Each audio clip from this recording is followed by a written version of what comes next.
I'm Billy S. Today we're ranking the top 10 worst areas in Soulsborne. From Demon Souls to Elden Ring, these are the 10 locations that you do not want to book for a family vacation.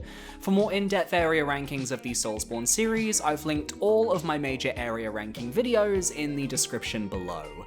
So without further ado, the top 10 worst areas in Soulsborne ranked. Let me know your most hated zones down below. At number 10, we have the Abandoned Dungeon from Sekiro Shadows Die Twice. I wanted to ensure that all the Souls games received at least one entry on today's list to spread the hatred, and of all the zones in Sekiro, the Abandoned Dungeon commits the sin of being completely bland. It is a dark, cavernous tunnel filled with hollow, zombified prisoners, creepy bugs, and a single solitary path that takes you down through a waterlogged tunnel and up to an elevator leading to Temple. It's a transitional area, but it feels so underwhelming compared to the Valley of the Drakes from Dark Souls 1, as an example. You get one questline in this area, and it's with a creepy doctor who likes performing experiments on strong men, which also happens to be one of the darker portions of the game should you choose to go that route, and I fail to understand why anyone would want to in the first place. Beyond this, you get a small passage that drops you into a Shichimen warrior arena, and beyond that still is the great hole that leads to the Ashina depths. The fact that I'm willing to chuck myself down a pit in order to reach a better area? The jokes write themselves. This is the only area on today's list that is placed here for being inoffensively boring, but I will always respect areas that try something unique even if it fails over areas that didn't even need to exist. Had they had time to flesh out the caverns leading to Senpo Temple, actually giving us a proper level to traverse featuring the dark underbelly of what goes on behind closed doors in Ashina, this could have ended up as a favourite. But as it stands, it's a complete flop of a zone, and the only memorable moment it's given me was making my boyfriend a little terrified because the bugs trigger his phobias. Speaking of which, you'll be seeing my partner's Sekiro playthrough sometime soon on the channel, wink wink nudge nudge. At number 9, we have the Great Hollow from Dark Souls. 9 times out of 10, if an area in Soulsborne is hated by the community, it's because of one of two factors: poison swamp or platforming level. The Great Hollow is part of the latter, but you have to go through the former to actually reach it. And there is just something so janky and painful about platforming in Dark Souls, to where attempting to collect all the items here ends up being a Metal Gear Solid strategy mission. You have to find the exact trajectory of the perfect angle of the A equals B equals MC squared while figuring out the Pythagoras theorem to... Oh fuck, we missed the branch. Well, time to go again. Platforming can be fun, see Sen's Fortress or Anor Londo, both of which have great platforming segments that I feel enhance the quality of their areas, but the Great Hollow is just obtuse, and the platforms are rounded and slippy, which can cause you to slide off without even meaning to while you walk. Combined with the copious basilisks infesting the tree, which can curse you for half your max HP in the original Dark Souls, and you've got a risky journey that will only get tougher as you delve deeper. Once you get to the lower portion with the mushroom people, the Great Hollow does ease up a lot, and getting out into Ash Lake afterwards is as simple as eating a slice of tasty chocolate cake. But you better pray you have a Lord Vessel, because climbing back out of the Great Hollow is its own variant of hell. Ladders and convoluted pathing are one thing, but one of the platforms in the tree has broken collision that forces you to roll at an odd angle to actually keep moving. Otherwise you'll think you're actually stuck in the Great Hollow, which isn't a nice feeling. Save yourself the trouble here, guys. Grab the Chloranthy ring from near the top of the tree on your first visit, leave, and then come back with the Lord Vessel. It saves you so much hassle. At number 8, we have the Black Gulch from Dark Souls 2, which isn't technically a poison swamp, but oh my god, the levels of poison coming from all those spitting statues are enough to make the toxicity levels rise, and I can feel my blood boiling. The Black Gulch is this neon green nightmare where you either take your time, destroying every statue one by one, only to get murked by one of the Forest Children invaders later in the zone, Or you just roll through everything, tank the poison, and rush for that mid-level bonfire, which, if you're playing OG Dark Souls 2, is a simple walk into a cave and bam, safety. But if you're playing Scholar, like most of us are, you have to suffer the indignity of being blocked by someone who got petrified right outside the entrance. There aren't even any basilisks here to petrify you. How did this even happen? Once that bonfire is unlocked, the area becomes a cakewalk, with you leaping out of the cavern and down to the fog gate, with one or two stray poison globs probably hitting you as you go. Or you can tackle the genuinely fun pair of giants hidden in a lower cave in the area, which you can kill for their giant souls. There's also a Dark Diver Grandal encounter, which is pretty easy to run into, and you can find Lucatiel skulking around in one of the corners, which is important for her questline if you're trying to summon her for the upcoming boss. The Rotten is at least a decent fight to cap off the area, and unlike our later entries in today's video, the Black Gulch is woefully short and over in a heartbeat, which lessens the pain of needing to go through it. I do like the creepy oil worm enemies though, they can stay. I just think lazily copy-pasting poison statues everywhere doesn't exactly scream confidence in your level design. But surely Dark Souls 2 would never do that again for a paid DLC, would they? At number 7, we have 2-2, the Tunnel City from Demon's Souls, which I've infamously thrown around as my least favourite area of that game. Sure, the Swamp of Sorrow can be slow and tedious, and sure, the Ritual Path is some of the worst enemy placement in the game, but there's just something about the Tunnel City that irks me.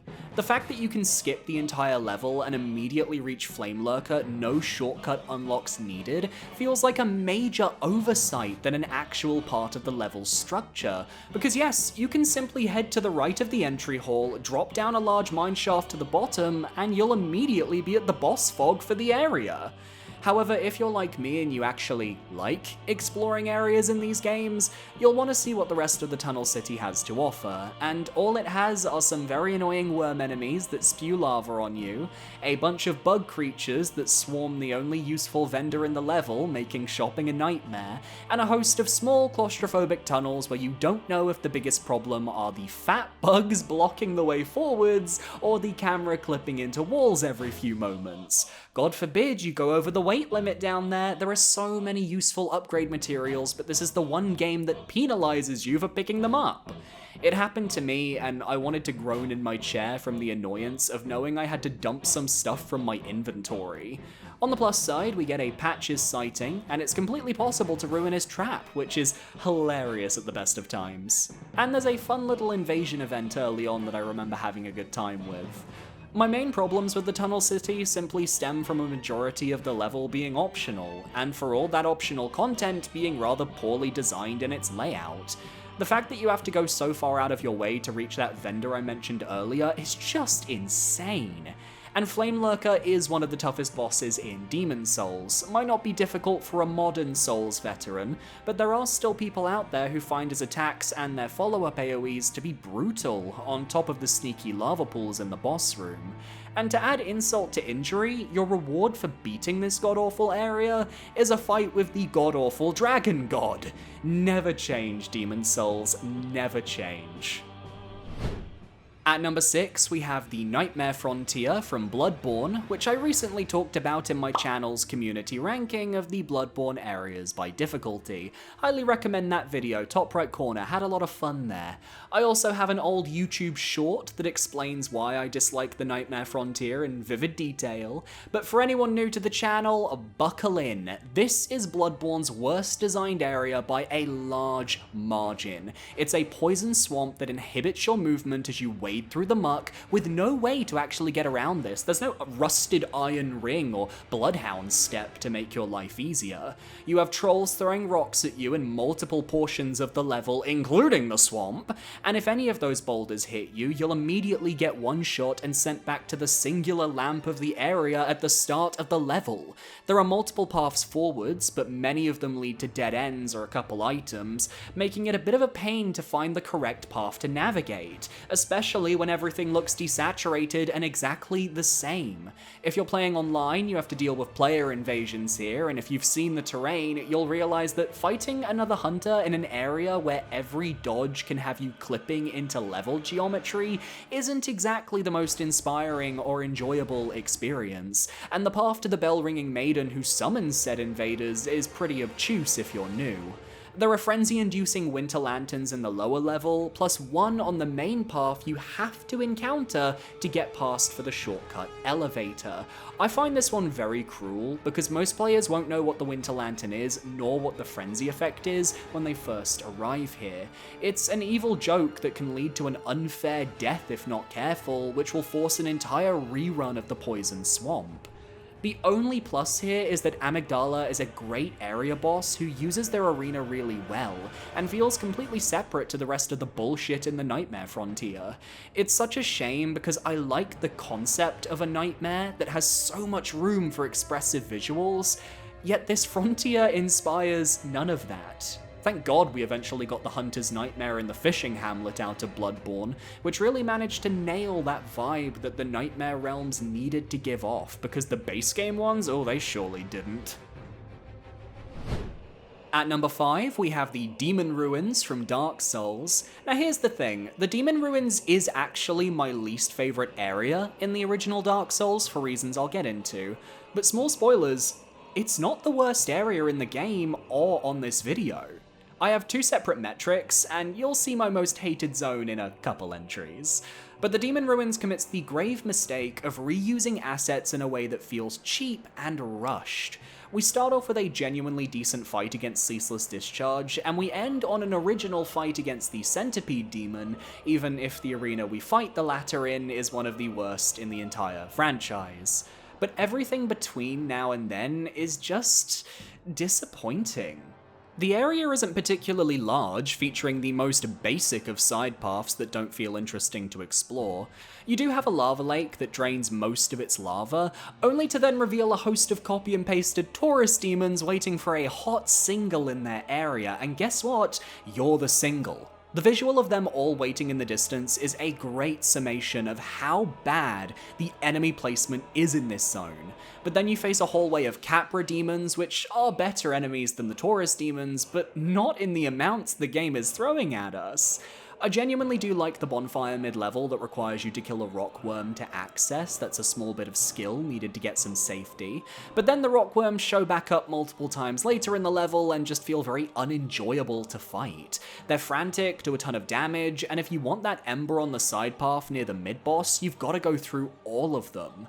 This area's midness is then capped off with a reskin of the Asylum Demon, the Demon Fire Sage, who has no business even remotely being a boss fight here. We have the Centipede Demon 10 seconds later. This guy should have been a mini-boss without a health bar, or shouldn't have existed in the first place. When you reskin a reskin, do you have to question whether you've gone too deep?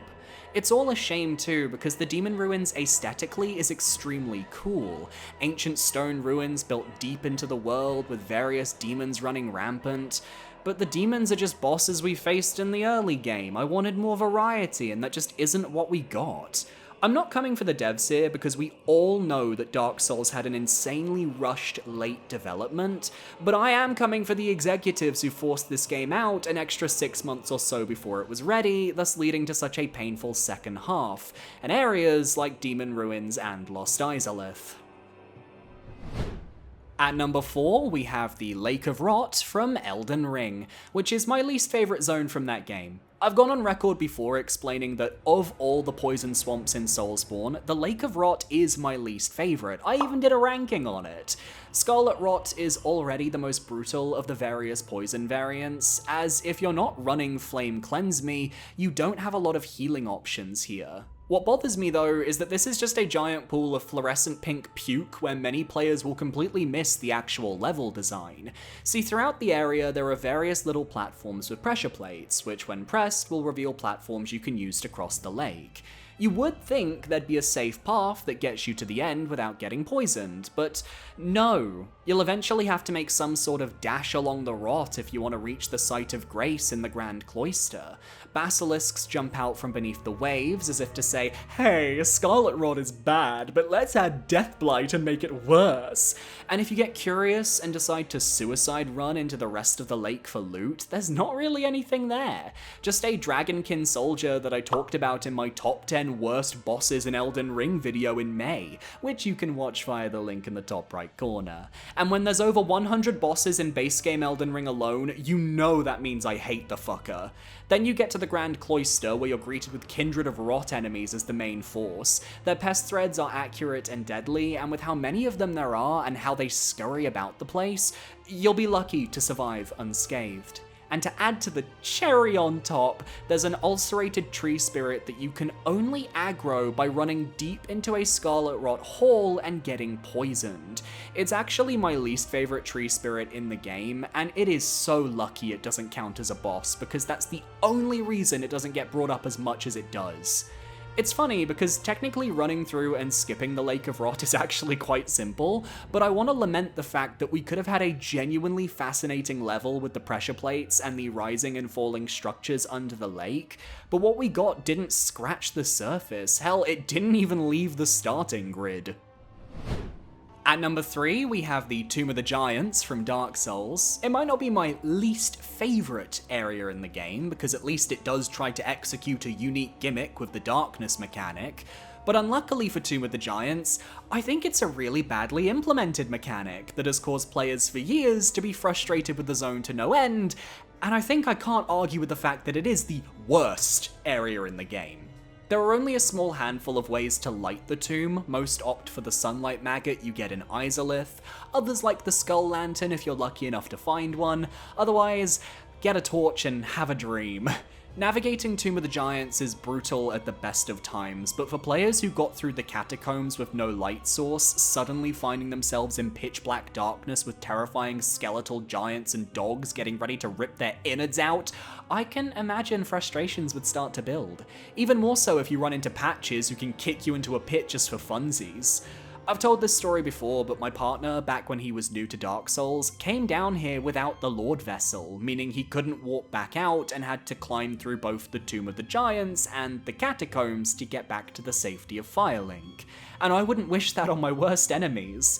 Recently I had to navigate Tomb of the Giants in the dark due to a randomizer run, where I only got a light source from patches after beating Gravelord Nito, and that was also a pain in the ass.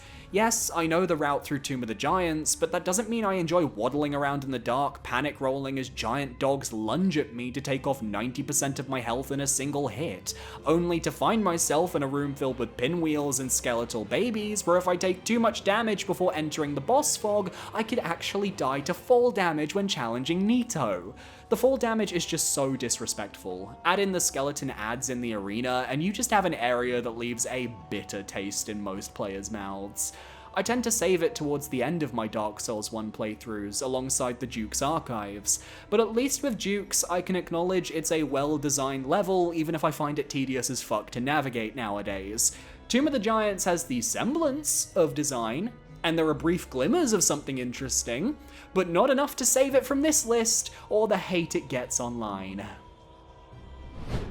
At number 2, we have Irithyll Dungeon from Dark Souls 3, which would normally be a completely unassuming and frankly bland area from the trilogy's final entry, if it wasn't for one simple problem that bumps this area down to the worst of the worst. The fucking jailers. Attempting to reheat the Tower of Latria's nachos, the jailers are wannabe mind flayers who use their lanterns to sap away your maximum HP before hitting you with a slowness debuff and a hot brand with their poker sticks. This combo is devastating and will result in your death no matter how good you think you are. You have one option: kill the jailers before they know you're there. Memorize their patterns, remember their positions, don't give them a chance to breathe, and most importantly, never face more than one at a time. Some enemies and NPCs will scream if interacted with, alerting jailers to your presence, and it will cause you to jump out of your seat. We've all been through it, you have no choice except your fate. This will get you through most of the level relatively unscathed. The rest of the enemy roster here is actually quite bearable, even if they do hit a little hard, and the level design is pretty intuitive, all things considered. I really like the room with the giant and the sewers with the basilisk ambush.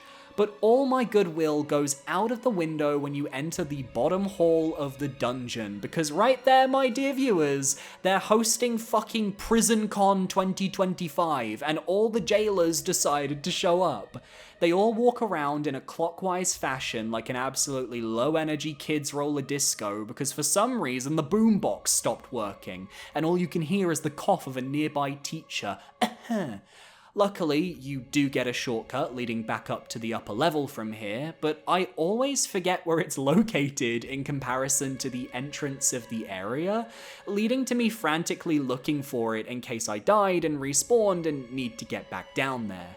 It doesn't help that there's an NPC in one of the cells that you can't really interact with until you've killed all these annoyances, plus an ember for Andre and some other items you can grab on your way out to the profaned capital. So if you want to have fun, you have to kill all the jailers, and that's not very Kinder Bueno. In fact, it's very Kinder Mallow instead. Between this and the absolute snooze fest that is the profaned capital, it's no wonder I always do Aldrich's path first whenever I replay Dark Souls 3. It's way more interesting and doesn't have the worst enemies in the series breathing down my necks. But what could be worse than enemies that sap away your maximum HP? At number 1, we have the optional areas from the Dark Souls 2 DLCs. Cave of the Dead, the Iron Passage, and the frigid fucking outskirts. I couldn't separate these 3 locations into their own entries because they all share the exact same design fuck-ups that make them unbearable to go through.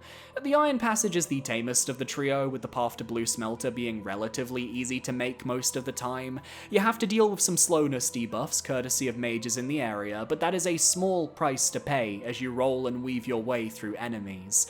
Unless you try to do the timed lever challenge at the start, in which case you will fail, and you will get swarmed by enemies moments later. At least Blue Smelter Demon is one of the best bosses in the game, even if it is a reskin. The speed difference of his attacks really gives him a different vibe. Cave of the Dead is next, bringing back the gimmick from the Black Gulch, but combining poison statues with petrification statues to really add a semblance of fear to the proceedings. What's worse than poison that slowly saps your health? A status effect that instantly kills you if it builds up, silly! At least you can light the braziers in the caverns below to mark the correct path to the boss corridor, but you end up having to fight the Gank Squad, who, while they have their defenders, and trust me, I've read a lot of defending comments on them, can two-shot you if you let them, forcing that run back all over again. However, it's the frigid outskirts that takes the cake as the worst area in all of Soulsborne. Congratulations! Iron Passage and Cave of the Dead are tag-alongs here, because this snowfield, this is where happiness goes to die. The concept of the area isn't terrible. A blizzard that obscures the level while sometimes dying down so you can catch your bearings and look for more structures to explore. I don't dislike that.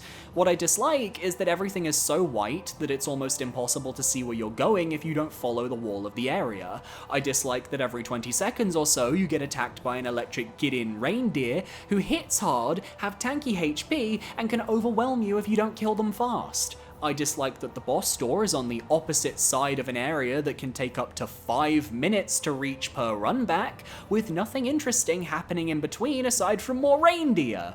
I dislike that to get an easy run back, you have to kill the reindeer over and over and over again until they stop spawning due to Dark Souls 2's special spawning rates, only for them to then spawn from a different spawn point instead, repeating the process forever and ever, or until you finally conquer the reskinned boss fight at the end.